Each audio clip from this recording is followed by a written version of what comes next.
Turn on the recording, please. Thank you.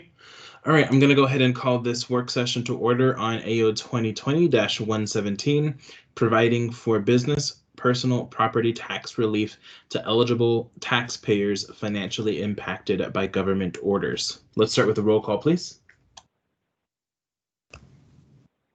Ms. Allard? She's excused. Thank you. Mr. Constant? Mr. Dunbar? Here. Ms. Kennedy? Here. Ms. LaFrance? Mr. Presverdia? I think Ms. LaFrance just joined. Ms. LaFrance? Hi, yes, I'm here. Thank you. Mr. Peterson? Present. Ms. Quinn Davidson? Mr. Rivera?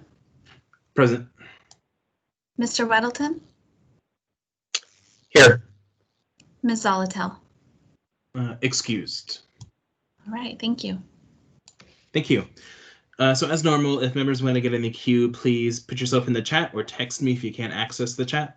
We're going to go ahead and start with a conflict of interest declaration by Mr. Weddleton. Oh, thanks. My business was forced to close in the spring for 5 weeks. So this, any benefits of this ordinance, should it pass, I would be eligible for. I'd like to stay active on it, so I would commit to not applying for the property tax reduction that would be available. Thank you, Mr. Weddleton. So consistent with the ruling I made on your conflict regarding the small business grants, you committed to not applying for those. So I will go ahead and declare that you don't have a conflict. Thank you. Thank you. Okay, so for today's work session, I'm gonna start with turning it over to Ms. Kennedy, see if she wants to lay the foundation, and then I believe we have a presentation by Mr. Wheeler. So Ms. Kennedy, if you want to have any introductory remarks. Well, thank you, Mr. Chair. Yeah, happy to be talking about this today, but I do want to really turn it over to Mr. Wheeler to kind of talk about the mechanics of this, the what and the how, and then I'll speak more to the why. So without any further ado, let's let Mr. Wheeler start us off. Thanks. Wonderful, thank you. Go ahead, Mr. Wheeler. Thank you. Through the chair, I believe the AO has been previously put into the agenda, of course, and also posted, but if anybody needs me to be more specific when I reference this particular section, let me know, and I could maybe even screen share if need be. In fact, maybe I'll just go ahead and do that. Would that be appropriate, Yes, Mr. please. Chairman? That'd be great. Thank you.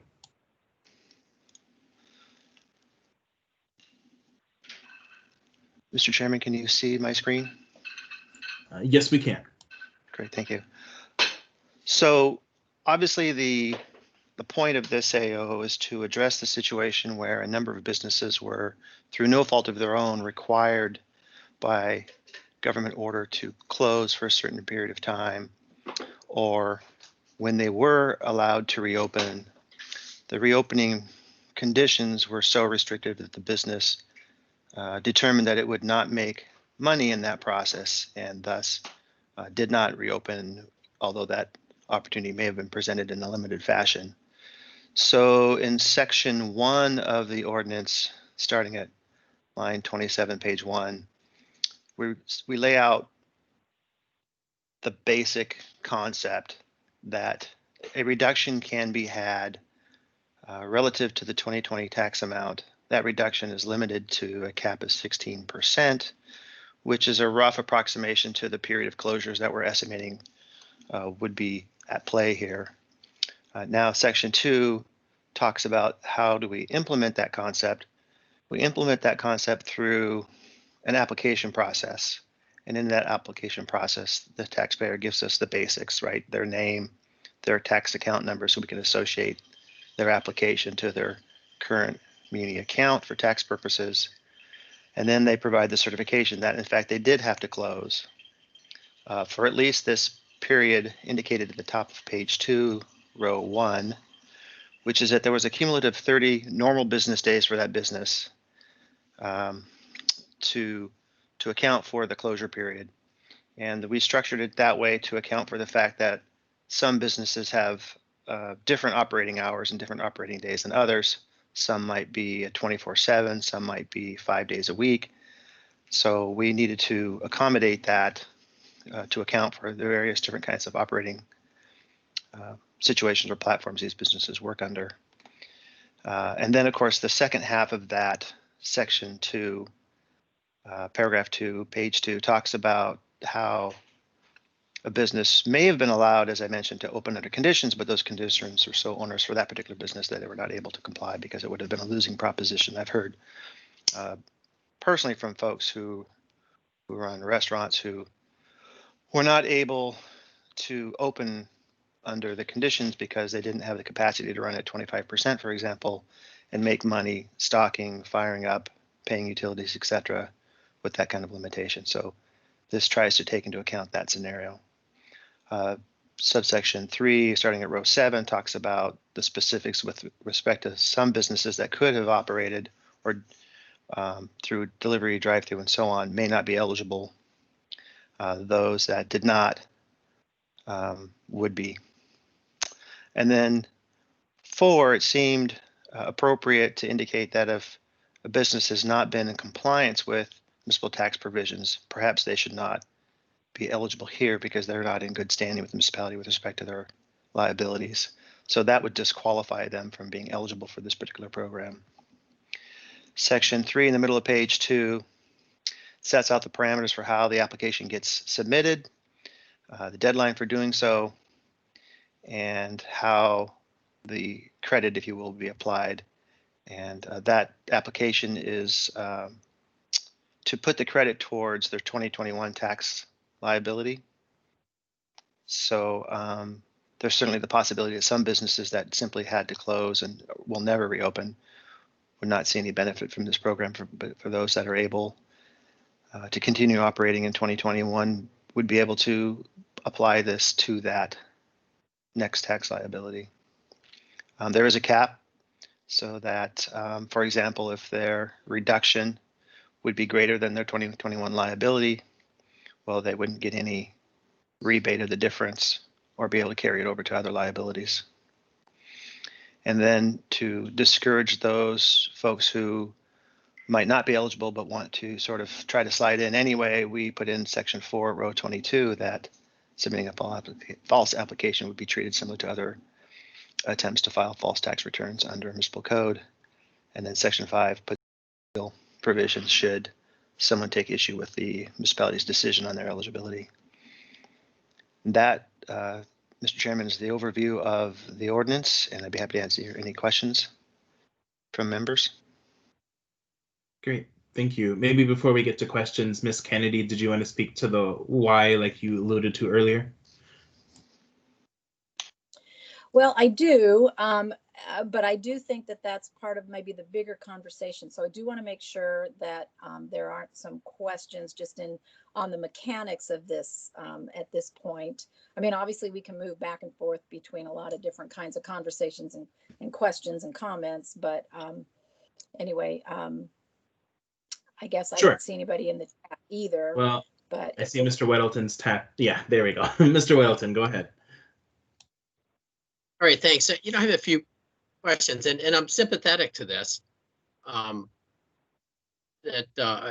any rate, I think there's some sense in it. A couple questions. So it's you get a 16% reduction, which is roughly equivalent to, say, 60 days of being closed. But in your part B2 on page 2, it says anyone who is closed at least 30 normal business days. So in some regards, this will overshoot. I think there was the broad closures that hit everybody, like my business for 5 weeks. So, so this would be, proportionately more than the time that we were closed for. So I'm just kind of curious where the 16%, the logic behind that. I guess that, and then there are some mechanical issues here too. You know, if the reduction is next year, you know, is it spread out to other property taxpayers like most changes would? And it's hard to see how this would be, you know, if they apply next year. So how that would happen. And if we can, you know, spread it to other property tax owners, you know, what I think in the ideal world, if it's possible, is that it wouldn't go to homeowners and so on, but would, you know, for, you know, personal property tax, would increase the tax on the businesses who didn't qualify for this, because the businesses that were not closed down had a windfall during the closures, and it would kind of, so they would kind of subsidize the people who had to close for their benefit, essentially. So I guess that's two questions. Why 16%, and can we target that? You know, what's the balance so that the people, the essential businesses, pay towards the non-essential? Thanks. Mr. Chair. Sure, go ahead. Mr. Chair. Okay, yeah, and I would like to respond to that, and Dennis may have some more to add as well. First of all, I do want to say that I do think one of the things that I need to kind of work on in this is the idea of putting some flexibility in there. The 16% was based on what I've you know, calculated as being a 2 times 8%. You know, and 8% is basically 8.3 is the actual number. If you divide 12 months by 100, you end up with 8.3. So it was an 8.3 per month deduction. So that's where the 30 days comes in. If somebody were to just try to claim a 1 month deduction on their personal property taxes, that would really be an 8% deduction. So I want to build in some flexibility for that in this. So I will work on that number. And you know, Mr. Weddleton just nailed it really in terms of what I think I'm really trying to get at here, and that is the length of time that a business might have been closed. So anyway, I can certainly work on that. Appreciate the comment. It was something that I just haven't quite nailed down yet, but I do want to do that. The other thing in terms of how that might spread the tax burden on, this is really significant to me because I don't like the idea of saying we're changing a tax and, oh, that saves somebody money, but oh, somebody else now pays. I really have a problem with shifting the tax burden. So this is really what I would consider to be a true tax exemption or tax reduction. And that just means that the muni would basically do without that revenue. It would just be lost revenue. You know, I think we look at some of the things that we're doing in the tax revision. A good example is the airplane tax, where we're taking away the idea of individual airplane owners, just personal airplane owners, not having to pay that tax anymore. And that's all well and good. And I know those people are going to appreciate that. But basically, it does shift the tax burden to the other airplane owners, you know, the bigger, maybe tax or airplane owners who use their planes for some sort of business. And so they basically are paying more. And essentially, that's the same thing that's happening when we're changing the threshold on the inventory tax from the 20,000 to the 50,000. It means that those people under that 50,000 aren't paying, but over 50,000 are paying more, or just regular property owners are paying more. So this would actually just be a true exemption. It would be a reduction. And we're going to have to, you know, I'll talk a little bit more about that later when we get through maybe some more of these questions. But anyway, that is definitely would be considered less revenue to the muni, not passing the burden on to someone else. Thank you, Mr. Chair. Thank you. Did you have anything else, Mr. Weddleton? Not right now. Thanks. Thanks. Okay, so I'm next in the queue, and I just want to note for the record, we've been joined by Mr. Perez Verdia. Okay, so a couple of questions. I think both are for the administration. So first is in terms of staffing, are there any staffing considerations in regards to implementing this ordinance? And then I'll wait for the second question until I get a response to that one. This is Alex Slifka, Chief Fiscal Officer, and I know Dan Moore, Treasurer, is also on the phone who could talk through this as well if it gets more detailed. I think I circulated what we'll call a draft summary of economic effect to everybody yesterday that the Treasury and the assessor pulled together to try and figure out what the impact would be. This is going to be complex to administer. I realize that they're just asking for certification, but the ongoing aspect of it is, we have an obligation to make sure that people do not provide false data to us. So we've estimated that it's probably going to be a full-time person that we're going to have to spool up here really quick in order to accomplish all of this by year end. And so that's where the estimate of 120,000 comes from in terms of additional people we believe we would need in order to accomplish this. Great, thank you, Mr. Slifka.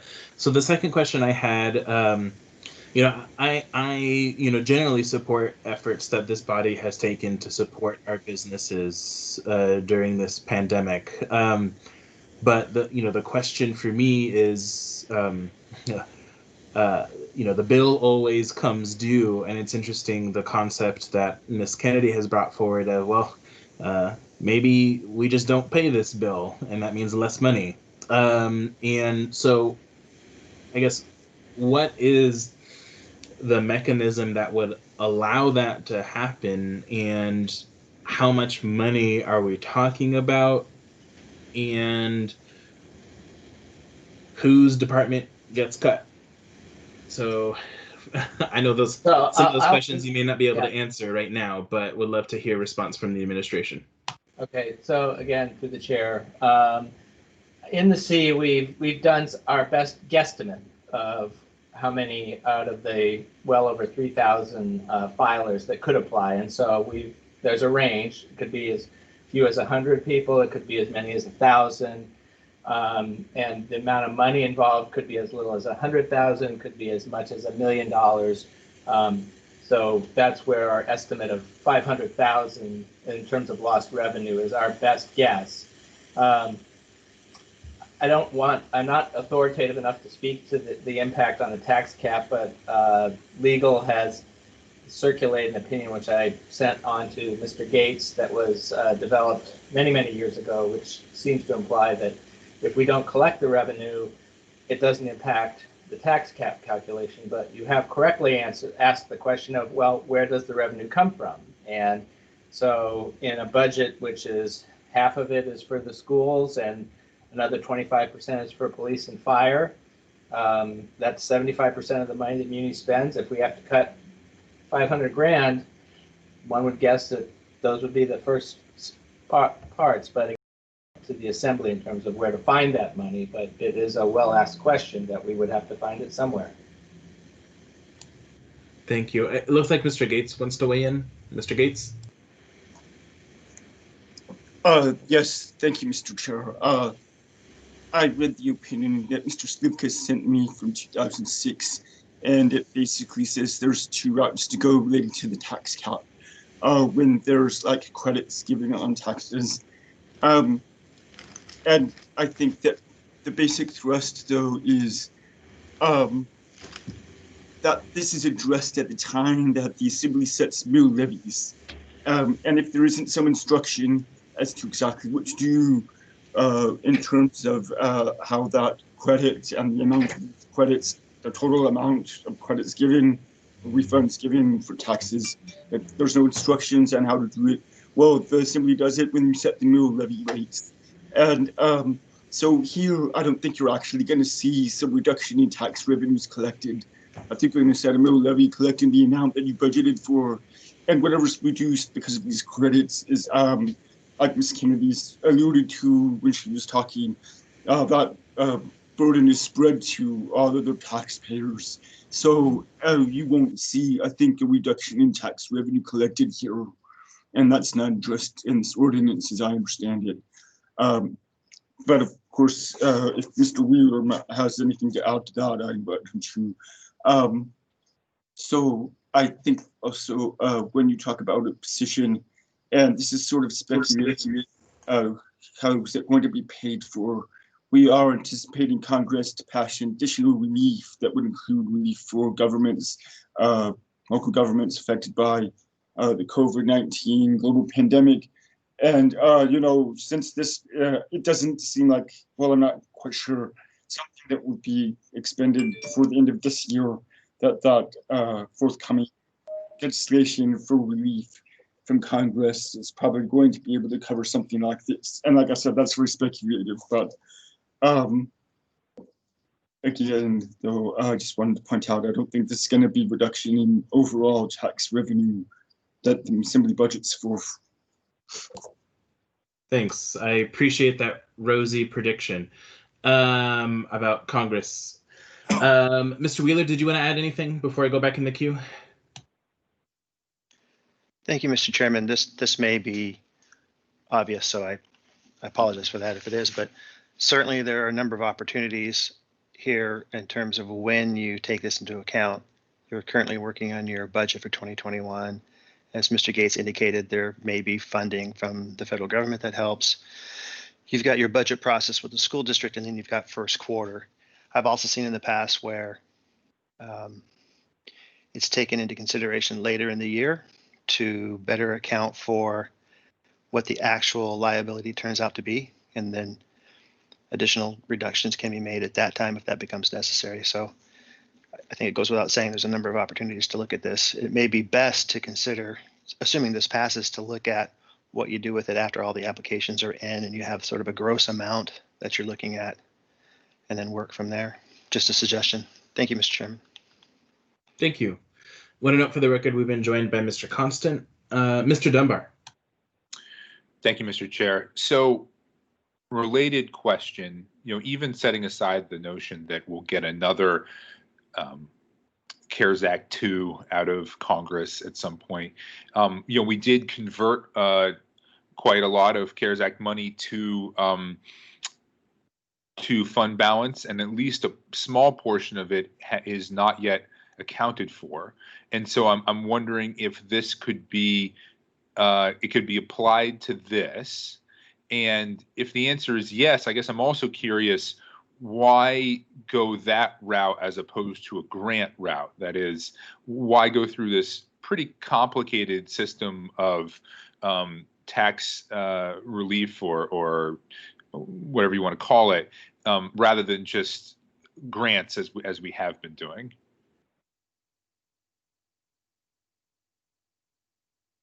So I guess it's for Mr. Slifka. First of all, can we, let's say this blows a hole in our budget, but it's not a particularly large hole. We have some converted fund balance that was CARES Act money. Could it be applied to this? And then what does the efficiency look like in terms of doing it that way versus a grant program? Through the chair to Assembly Member Dunbar, the answer is, and what the administration has been saying fairly repeatedly all year long, is that the grant process is the best and most efficient route, which the Assembly has heard and has passed out well in excess of $50 million in that very route. Yes, there would be possibly money in fund balance left over from CARES grant that could be used to pay this. It's the Treasury Department and the administration's position that this is an extraordinary difficult way to distribute money in an unequitable way, and that it only benefits a small portion of the taxpaying community, whereas everything that we have done and that we have worked with the Assembly to do has been to approach things as equitably as possible for the broad community.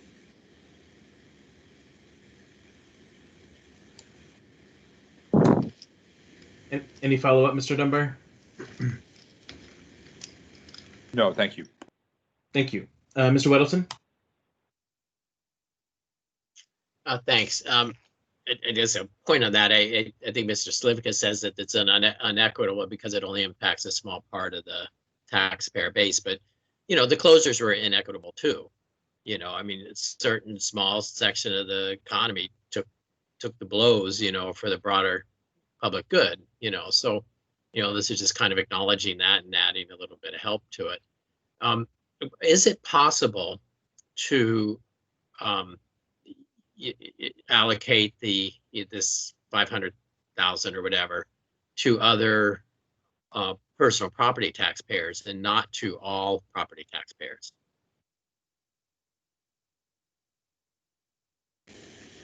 That's a question for me. I guess I would want to try and understand how you would want to allocate it.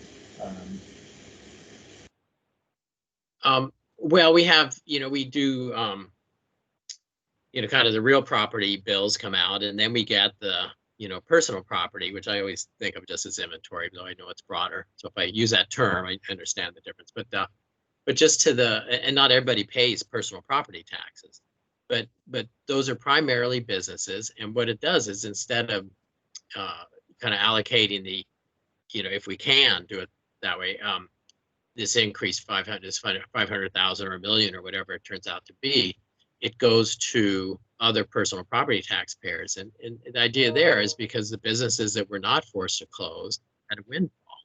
So shifting some of their windfall to the people who suffered from the closures seems equitable to me. If we can. And through the chair, I guess my answer would be that, and it goes to the question that Member Dunbar asked, then craft a grant program that has these same characteristics and grant money where you're not impacting the tax cap, where you're not dealing with tax assessments, you're just dealing with a pure, you meet these qualifications, here's some more money to help you through this tough time. Because the other observation I would make is the way this is drafted, this isn't going to be a benefit to anybody until the fall of 2021. So it has many challenges, not the least of which that the benefit is a long way down the road. Whereas if the true intent is to try and get help to businesses that suffered now, the grant programs that you have been doing are just the easiest route. Okay, good points. Thank you. And then I believe Mr. Gadamus wanted to weigh in. Yeah, if that's okay, just through the chair to Mr. Weddleton, maybe just to expand a little bit too, and just to put things in broader context. For the assessed value is to try to somehow, shift or help, have the taxpayers that had businesses open for this whole time. In a lot of ways, as an assessor, my hand to be tied on that.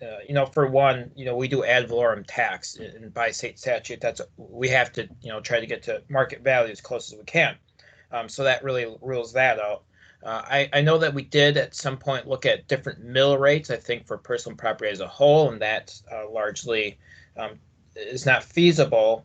And then there's this exemption that we're also looking at increasing for the 20K to 50K, which, as Alex is saying, is encompassing everybody. That may be in some ways the only thing that we could, at least in my hands, do for this, just to kind of throw out that notion. But largely, I would say that that would be a challenge to do for the most part. All right, thank you. Thank you. All right, I'm not seeing any further discussion. Ms. Kennedy, did you want to weigh in again here?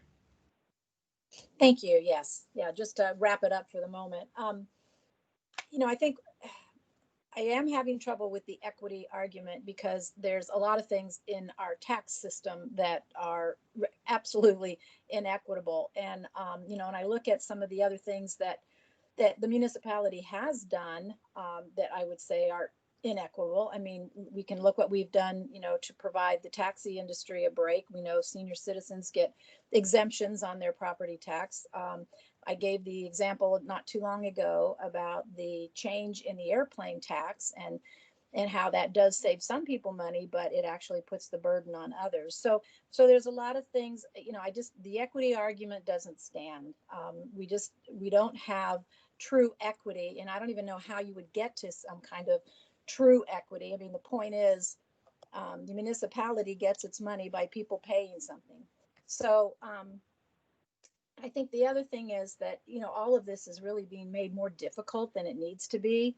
I mean, people know what their inventory is going to be, and we're basically saying if you qualify as being a business that was a non-essential business shut down, you might be able to take a 16% discount on that property tax. And really, it's just basically like standing at the cash register and saying, "Oh, you've earned a 5% discount." Well, in this case, it could be 8% or 16%. And like I said, I'd like to work on that number to make it a little more flexible, to better relate to the actual time that somebody's business was shut down. So I will work on that. But the other thing is, it's just absolutely unreasonable to me to think that we're going to ask people to pay a tax on something that they absolutely had no profit over. I mean, they weren't able to open, they weren't selling anything, they weren't moving any inventory, they weren't even using any of their equipment. So it doesn't make sense to me to think that the municipality can just say, okay, that's tough. You still have to pay because we want to make sure we live up to our budget. And really, that's what is kind of behind this and driving a lot of my concern over that, is that the municipality doesn't seem to want to make adjustments in ways that a lot of our businesses have been forced to. So this is just one way of helping alleviate some of the pain in the community, and it's a way of getting the municipality to share some of that pain. So, like I said, I don't think we need to make it as difficult as everybody's trying to, just in terms of accounting and systems. And a benefit is a benefit, whether it's next month or next year.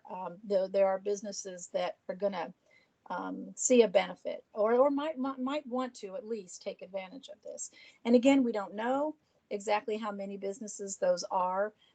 So some of this will have to be adjusted at some point in the budget later, but we can also do that as well. So anyway, I will wrap it up with that. And thank you, Mr. Chair. Thank you. Mr. Constant. Thanks. For my part, I'm so amazed at how the word equity can be so interestingly defined. I am in agreement with the department, and it's like when Sarah Palin defined the word literally to mean figuratively. It's kind of amazing to me, but I don't understand how we are going to shift all these costs onto the other taxpayers of the municipality, and with the hope that we get some kind of federal relief. Thank you. Thank you. All right, open it up one last time if there's any further discussion. Otherwise, we will end early. Okay, seeing none, thank you, Mr. Wheeler. Thank you, Ms. Kennedy. Look forward to the deliberation on Tuesday, and we'll see each other at 11 o'clock. I'm closing this work session.